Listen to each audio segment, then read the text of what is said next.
இப்ப நான் 14 வருஷத்துக்கு முன்னாடி முடிக்கும் போதோ, இல்ல கத்துக்க ஆரம்பிக்கும் போதோ இருந்த ஓப்பன் சர்ஜரியே பண்ணிட்டு இருக்கேன். நான் நடுவுல லீவே எடுக்கல. வெளியில போய் கத்துக்கவே இல்லன்னா, நான் இன்னும் ஓப்பன் சர்ஜரி தான் பண்ணிட்டு இருக்க போறேன்.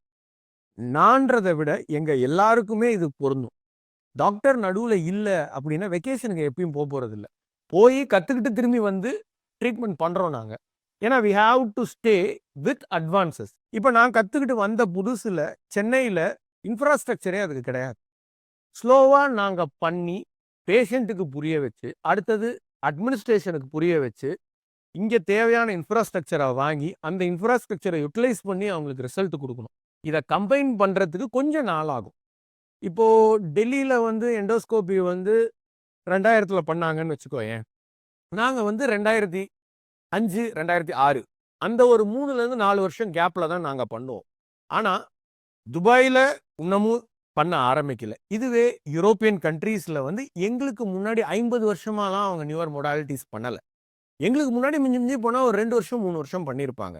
So we are bringing the advances. But it takes some time. நம்பளோட டைம் மக்களுக்கு குடுக்கறதுக்கு தேவைப்படுது.